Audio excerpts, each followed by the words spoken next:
Hai, ketemu lagi dengan gue Odo Dan gue Rama Sims di Bagus Nonton Bareng.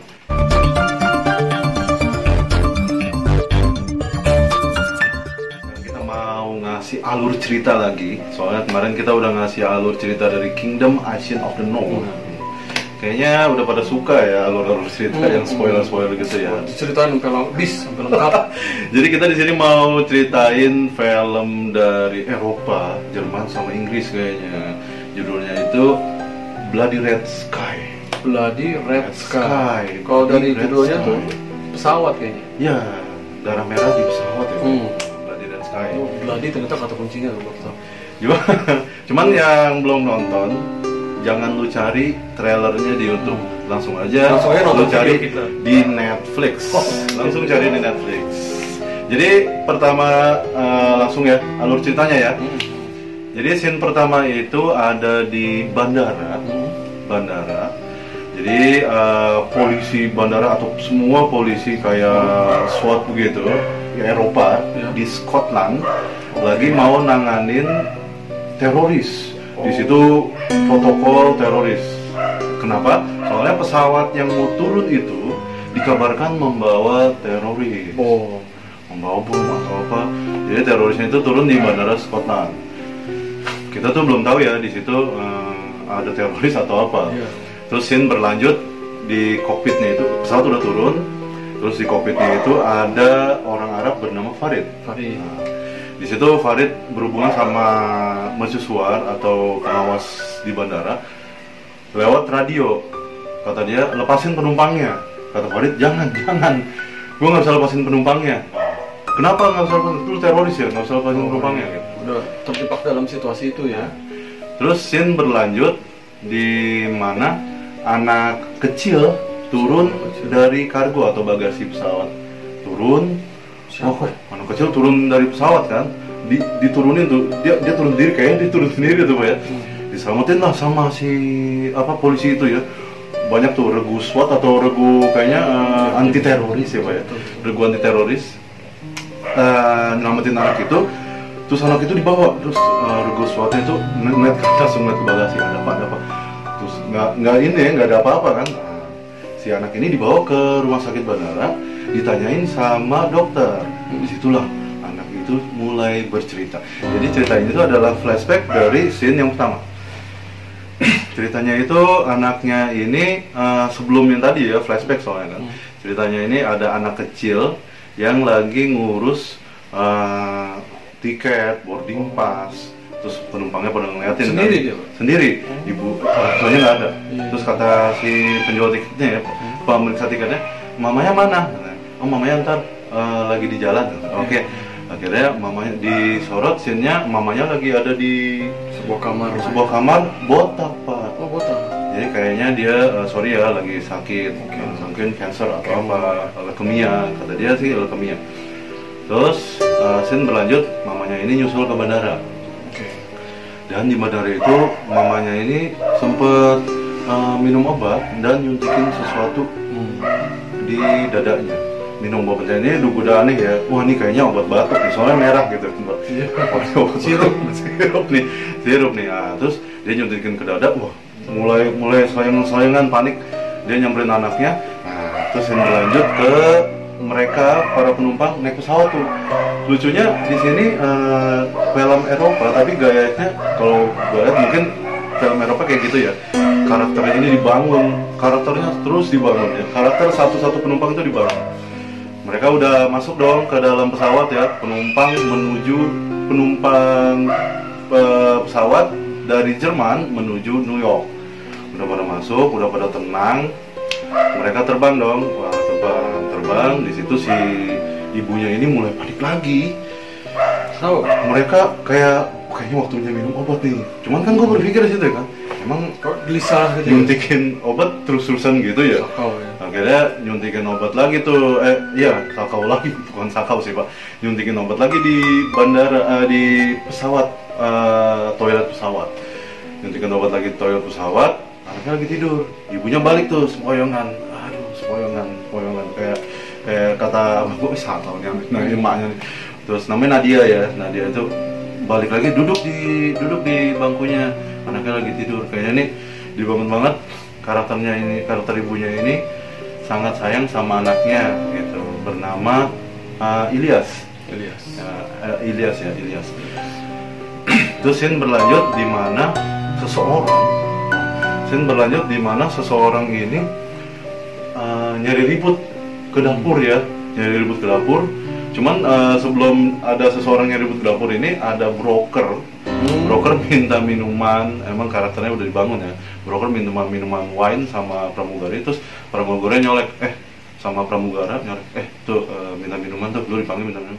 Pramugara dengan gaya khasnya, gue nggak bisa ngomong ya, kenapa harus film pesawat ada kayak gituan gitu. Dengan gaya khasnya ngolek situ, wah ini kayaknya dibangun nih, ada apa nih. Akhirnya scene balik ke yang tadi ya, scene dimana ada orang nyari ribut di dapur. Wah, tiba-tiba marshalnya turun dong. Emang setiap pesawat yang terbang kemanapun ada penjaganya Pak, ada marshal, lalu ada polisi. Tapi kita nggak nyangka sampai 3 orang sih deh. 2 orang di sini Pak. Yang cewek? Iya, kan ditusuk, yang cewek ditusuk juga. Mana anggota kalian bertiga? Oh iya benar juga sih. Berarti ada 2 ya. Oh, yang nyerang itu ada 2, yang masuk ke dapur itu 2 tuh marshal masuk ke dapur kan. Wah, digetok dulu sama si pramugara diketok. Tiba-tiba kita kaget ya. Pramugaranya berarti teroris, bener nih, film teroris nih. Terus berlanjut scene-nya si pramugara ini nusuk marshal yang satu lagi. Terus katanya mana teman kamu yang ketiga. Wah, dia langsung lanjut ke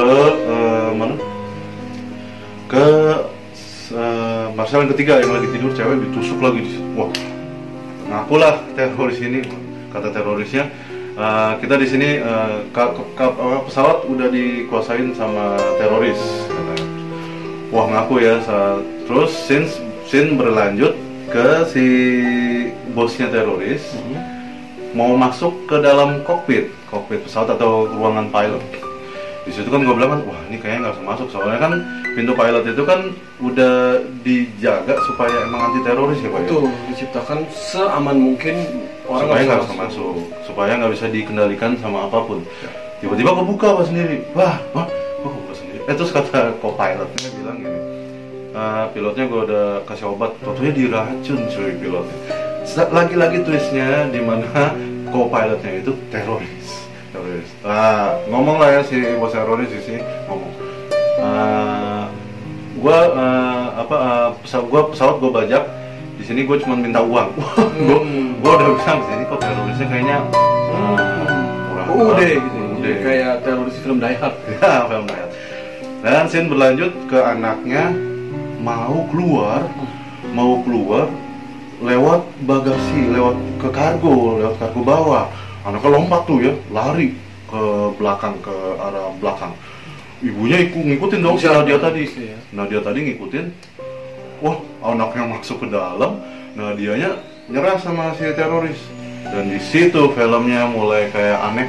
Nadianya ditembak sama teroris. Gila, pramugara tadi. Emang terorisnya agak sakit tuh ya.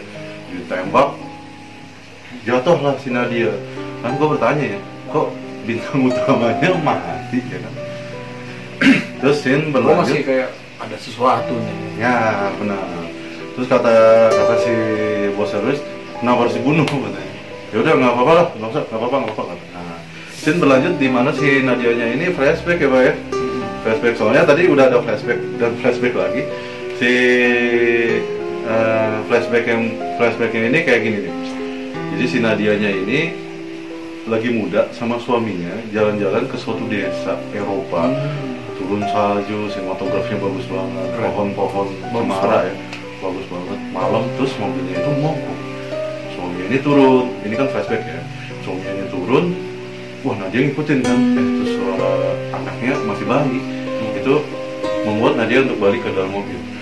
Nah, terus flashback selanjutnya itu, flashback lagi tuh pada saat Nadia itu ditembak tadi, flashback lagi.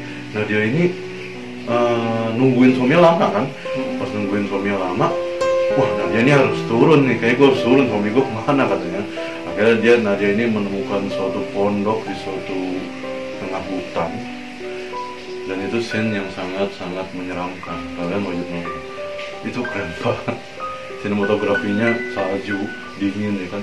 Akhirnya Nadia masuk ke dalam pondok itu, nah villa ya, pondok itu masuk. Nadia menemukan semuanya berantakan, gelap. Nadia menemukan bercak darah. Wah, bercak darah ya, bercak darah ini. Nadia ke dalam lagi, bercak darahnya ini menuju ke suatu basement bawah. Wah bener dong, di basement bawah tuh tangganya udah darah banyak banget. Pas Nadia mau masuk ke dalam, turun ke bawah, si Nadia ini dikejar dari sama sesuatu yang kita nggak tahu. Nadia tutup pintu. Oke, Nadia mental ke bawah kan.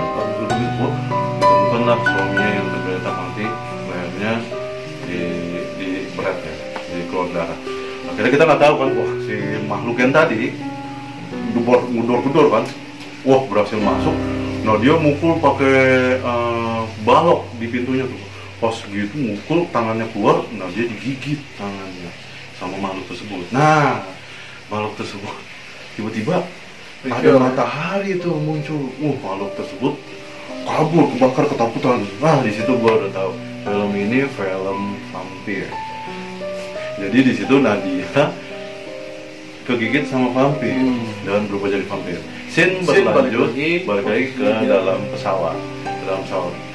Gimana caranya? Nadia itu immortal. Jadi Nadia hidup lagi walaupun sudah ditembak. Nah, Nadia masuk ke dalam bawah tuh, ke bagasi kargo. Nadia masuk ke kargo. Nadia nyari darah kan, soalnya dia lemas. Wah, yang dia temuin ada ini ya, ada anjing ya. Wah, cocok banget nih kata Nadia. Tapi Nadia tiba-tiba bukan dikejar, tapi ketemu sama dua teroris yang ke kargo, diperintahkan atau disuruh sama bos teroris untuk membuka parasut. Nah, kenapa nih, kayaknya kok belum dapat uangnya, dia mau langsung pergi. Terus di scene selanjutnya mereka ngasih tahu di dalam kokpit tuh ya, ketua terorisnya ngasih tahu kalau dia ini pesawatnya mau diturunin di London supaya membuat London ini chaos atau jadi masalah atau chaos lah ya, berantakan. Jadi pasar saham turun, ekonomi turun, kayak peristiwa 9/11. Jadi ini sebenarnya alasannya mereka ya, bukan uang, bukan apapun, nyelamatin Sandra kayak di. Nah, terus yang selanjutnya si Nadia ketemu sama teroris tadi kan yang dua. Akhirnya dua tadi pas-pasan. Akhirnya Nadia ngumpet di dalam mobil. Si terorisnya ini lewat gitu kan, mau ngelakuin tugasnya. Akhirnya Nadia dapat anjing. Nadia kayaknya diapain anjingnya itu sampai keluar darah banyak. Minumlah si Nadia itu, minum darah anjing, terus berubahlah si Nadia ini jadi zombie. Akhirnya ketemulah si Nadia sama si teroris tadi yang ke bawah kan, yang ke kargo. Diseranglah teroris itu. Wah, curang mati satu, digigit. Teroris yang negro ke atas kan. Wah, mau ngomong sama si yang atas tuh. Wah, si digigit. Terus kata yang teroris bosnya, kok yang tadi suruh beresin parasut nggak beres-beres sih? Nyusul mereka, nyusul ke bawah. Pas nyusul ke bawah, si Nadia ke atas pakai kacamata hitam. Dan di situ ya kita ngelihat si Nadia ini mukanya udah berubah. Yang namanya vampir tuh kayaknya agak tanggos gitu kan, agak tanggos. Nah, si Nadia ini nanyain pas ke kokpit, ketemu sama anaknya, gendong anaknya ke kokpit kan. Ke kokpit, pas di dalam kokpit nggak ditunjuk pilot. Nanya Nadia sama penumpang, ini belum 100% jadi vampir nih Pak. Masih sadar. Pilotnya mana? Pilotnya nggak ada katanya. Wah, kamu kan mana yang bisa di sini nerbangin? Tuh kata yang Arab tadi, Farid ngomong sama temennya, mahasiswa dari Mesir. Lu kan teknik penerbangan, lu bisa nerbangin pesawat. Akhirnya masuklah ya nerbangin pesawat. Pas mau nerbangin pesawat, kata si terorisnya yang tadi mengetahui kalau Nadia ini hidup lagi, ke atas Pak. Bener dong, ternyata si pesawatnya ini yang tadi autopilot mau dibelokin dan mau diturunin gitu. soalnya kan ada teroris di dalam.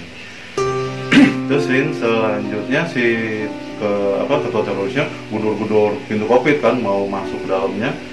Si co-pilotnya juga ngetik-ngetik, terus dikunci sama dia. Di situ dia mulai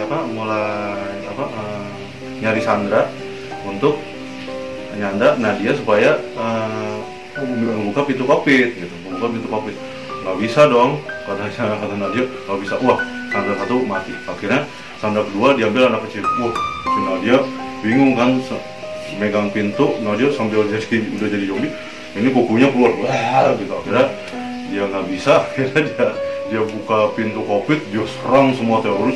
Disitulah reveal kalau filmnya teroris lawan vampir. Di pertama diserang adalah ketua dari teroris tersebut. Habisnya dari ketua teroris tersebut, si Nadia ini sadar kalau perbuatannya nggak bener ya kan. Soalnya dia ngelihat ketua vampirnya itu mau berubah jadi vampir. Pas mau berubah jadi vampir, nah dia ngambil pisau ditusuklah jantung si ketua teroris tadi Pak, yang mau berubah jadi vampir. Wah, ngeliat dong anak buahnya. Ternyata dia vampir ini mati kalau tusuk jantungnya. Wah, semua teroris kabur ke dalam kan, ke kargo kan, mempersiapkan kayu yang diserut, runcing. Terus Nadianya lagi nyuntik gini nih, mau berubah nih, mau neken kevampirannya. Anaknya ini nyamperin Pak, mama. Wah, kata anaknya mama. Kan soalnya kan suruh masuk ke dalam kokpit kan, bahaya nyuntik di luar ditusuk. Bener aja dong, si teroris yang gila tadi keluar kan. Pas keluar, karena dia mau ditusuk gini, ternyata si teroris yang gila tadi pengen berubah juga jadi vampir. Dasar teroris ya. Terus darah si Nadia diambil, disedot, pengen dimasukin. Untuk apa kita nggak tahu tuh ya. Akhirnya si Nadia dia kabur ke bawah. Si Nadianya ini masuk ke dalam kokpit lagi kan? Nggak sempat masuk ke dalam kokpit. Si Nadianya ini ngejar ke bawah. Ngejar ke bawah. Terus teroris yang tadi berhasil, yang ke atas berhasil ngambil alih kokpit supaya nggak dibelokin dan diturunkan. Si Nadia masuk ke kargo, soalnya ngejar si teroris yang bawa suntikan isinya darah vampir. Masuk ke dalam mobil, si Nadianya berusaha untuk nembakin mobil, nembakin mobil. Akhirnya Nadia dapat besi, ditusukin besi itu kan. Akhirnya Nadia nggak bisa akal. Si Nadia ngambil wine sama korek, dibakarlah si vampir yang ada di dalam mobil. Akhirnya Nadia ngumpet di situ kan. Soalnya temennya datang Pak, soalnya di dalam kargo itu kalau ada yang kebakaran langsung keluar pemadam kebakarannya gitu. Akhirnya temennya ini pas ngebuka pintu, temennya ini negro, pas ngebuka pintu dikira temennya, temen gua kebakar. Masih hidup kata temennya kan, 2 orang tuh yang negro sama yang gede. Habis diginiin, kan di sini palanya nih ya, pala yang mau jadi zombie, digigit lah si negro itu, jadi digigit, dipasih gigit jadi itu. Wow, berantakan dong, kacau kan. Diserang yang badannya gede, tapi bukan diserang malah diberet, emang diserang, diberet lehernya, diminum. Dan negronya ini berubah jadi zombie, dibantuin ngasih minum darah temenmu tadi. Jadilah mereka bertiga zombie gitu. Sementara itu di atas awak pesawat daripada panik ya, panik. Nah, lagi panik kayak gitu, suasana lagi tentram, muncul Nadia pertama kali dipertemukan sama awak pesawat. Sama penumpang tuh. Lu bayangin nggak kagetnya mereka? Udah kayak wah. Udah tadi kayak tren tubusan ya Pak ya. Udah tadi ngeliat zombie, terus ngeliat teroris, terus curang muncul vampir yang bentuknya kayak zombie gitu ya kan. Nah, tapi vampirnya di sini kayak 50% ya Pak ya. Scene berlanjut, si awak pesawat itu otomatis mau ngebunuh si Nadia itu. Itu kan mereka ambil perlengkapan segala macam. Terus ditambah juga ada kakek-kakek yang merasa istrinya mati itu karena dibunuh sama Nadia. Benar. Si anaknya ini mau nyelamatin ibunya ya, mau nyelamatin ibunya. Mau mencegah si anak yang bawa pistol itu nembak ibunya. Itu dia. Tapi akhirnya dengan situasi itu bisa terkendali ya. Terkendali. Jadi dimana anaknya ini berhasil gitu meyakinkan kalau itu Kak Farid yang meyakinkan kalau ini teman kita. Terus di bawahnya itu kan ditahan tuh vampir yang dari bawah tuh negro yang teroris 3 jadi dua jadi vampir. Mau keluar tuh ditahan sama penumpang gitu. Nah, gimana? Pas akhirnya mereka keluar, ini karena dipenuhi lah orang-orang itu kan? Enggak, keluar itu karena broker. Oh iya, jadi ada satu orang yang menyebalkan gitu ya. Jadi dari awal dia bilang saya ngasih 1 juta asal bisa selamatin, terus kata si suster yang foto pesawat, uangmu nggak bisa nyelamatin kamu di sini. Karena ngerasa dirinya udah nggak bisa selamatin lagi, akhirnya dia perlahan merangkak keluar, ngebuka pintu yang selama ini ditutup untuk nahan si vampir banci tadi, dibuka sama dia. Terus pas si vampir pramugaranya dikeluar bilang, gigit saya mau jadi vampir, tetap hidup lah guys, tetap hidup. Bukannya digigit malah ditendang, dikepret dia. Ditendang. Nah, karena udah dibuka, akhirnya semua si vampir itu ya keluar itu kan orang-orang pada berkerumun tuh, dikepung sama mereka, digigit satu persatu, bapak. Mereka merapat ke pintu luar untuk masuk ke kokpit, minta masuk ke dalam depan pesawat. Nah, di dalamnya itu Nadia, Farid, sama si itu yang izin masuk. Nadia, Farid, sama salah satu teroris yang kokpit sama anaknya. Kata si co-pilot jangan dikasih masuk, kalau dibuka sedikit pada nerobos masuk semua ke dalam. Betul. Jadi gimana dong solusinya? Ya diamin aja, Enggak. Jadi solusinya jadi akhirnya si orang-orang ini didiamin, nggak bisa selamatin. Akhirnya semua jadi vampir.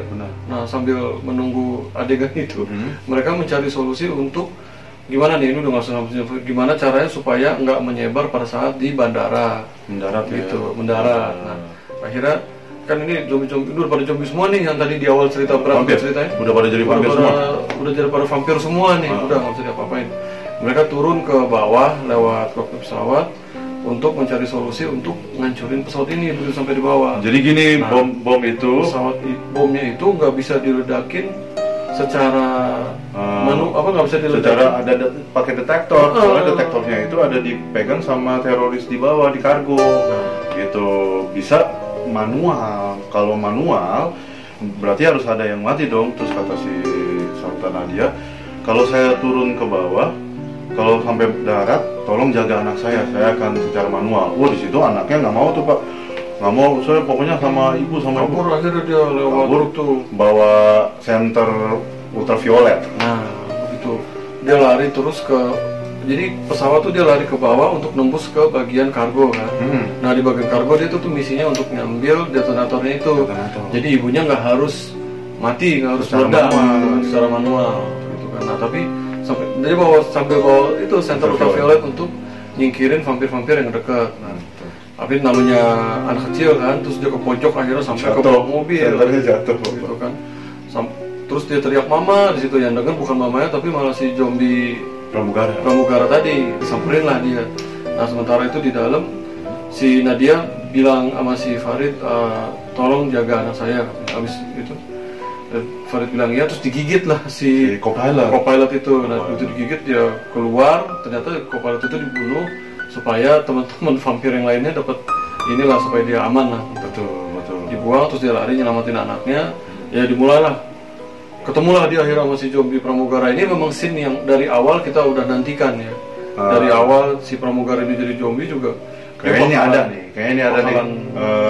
Satu lawan satu. Frontal nih, duelnya, benar duel. Duelnya seru banget, kalian harus nonton filmnya. Dan berakhir dengan si anaknya itu ngeledakin pintu pesawat untuk kargo ya.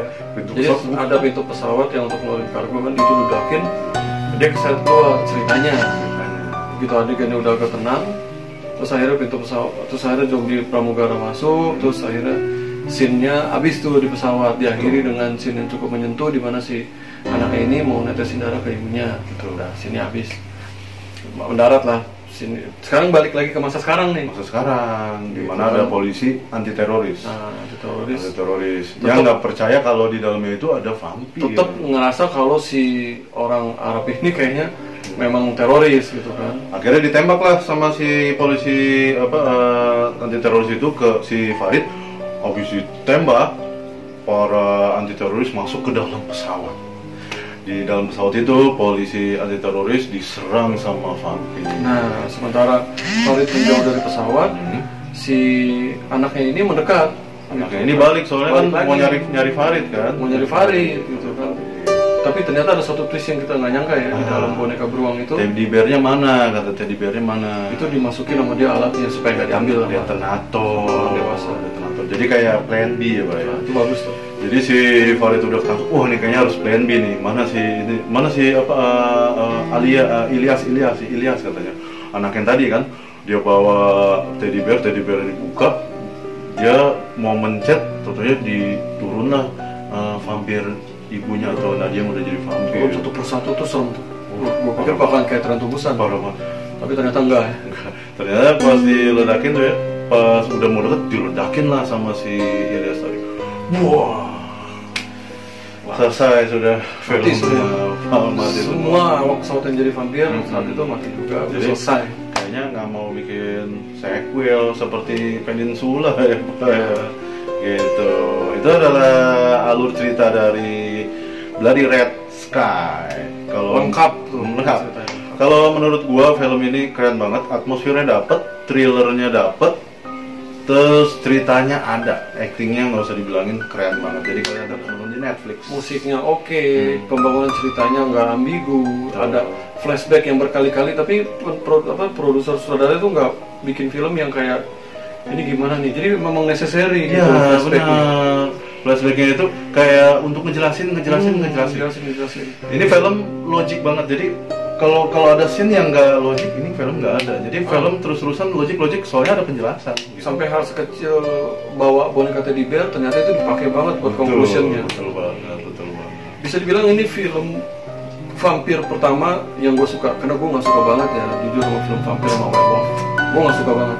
Lagi berat gue ngajakin nonton, gue kayak Howling ya Pak, film Korea Howling aja dia nggak mau nonton, tapi gue nggak mau nonton. Kita coba aja dulu. Gitu. Kayak ternyata dari segi screenplay-nya, dari segi semuanya tadi berat gue bilang itu udah oke banget. Jadi kalian penyuka film horor, thriller, misteri, kalian harus nonton film ini. Jadi tadi tuh di situ ada kayaknya dandanannya yang gue nggak terlalu suka, kayaknya aduh ini nggak bagus banget sih, tiba-tiba si Nadianya pas berubah jadi vampir agak tonggos itu gitu permasalahan semua film vampir ya, agak tonggos. Tapi ternyata itu adalah metamorfosis. Kalau vampir berubah dari manusia ke vampir, berubahnya gitu Pak, agak monyong terus hidung maju. Vampir kan emang monyong. Oh, kupingnya jadi caplang gitu Pak. Jadi di sini vampirnya benar-benar maksudnya kelelawar kan giginya, mulutnya agak begitu. Jadi realistik. Lu mau nonton film vampir yang realistik atau real? Seru sih. Ini keren banget. Apalagi pas terakhir itu ya, pas udah mulai pada jadi zombie itu terorisnya. Seru banget. Jadi kalian bisa nonton di Red Sky di Netflix. Gua anjurin banget. Dari gua nilainya 8. Soalnya gua nggak pernah ngerasain thriller yang bikin gua kayak asma gua kayak tadi agak terasa. Sorry, gua ada asma. Jadi gua pernah nonton film kayak gini yang asma gua nonton Tren to Busan. Jadi nilainya ini kayak hampir sama Tren to Busan. Ya, cuma Tren to Busan kan lebih luas ya. Lebih luas. Kalau dia kan di pesawat doang. Bener di pesawat. Cuma kayaknya thrillernya gitu. Kayak esensi dari thrillernya itu. Karena si vampir itu nyerangnya brutal banget. Wow, gitu loh. Terkadang kan yang kita tahu kan vampir kan kayaknya main gigit, ganteng di New Moon itu kan ganteng terus gini. Tapi kalau di sini vampirnya ini kayak di filmnya under apa tuh? Ya, underground lah. Nah, itu ya vampir underground itu ya. Itu keren banget, jadi kalian wajib nonton ini di Netflix. Kita udah ceritain ya, alur ceritanya, sinopsisnya, twistnya, spoilernya semua. Kalau kalian merasa tertarik, kalian langsung nonton filmnya. Dan kalau kalian merasa tertarik dari video kita, kalian bisa like, subscribe yang belum subscribe. Jangan lupa komen di bawah, bahas diskusi sama kita. Dan nyalakan loncengnya untuk mendapat alur cerita yang dari film lainnya. Kita mungkin akan fokus ke horor dulu berapa saat ini. Oke, benar banget. khususnya yang kan soalnya kan jarang ya film Eropa atau Hollywood yang bikin horor, jadi kita khususnya film Korea. Dan kita ketemu lagi dengan Godok dan gue Rama Sims di Bagus nonton bareng.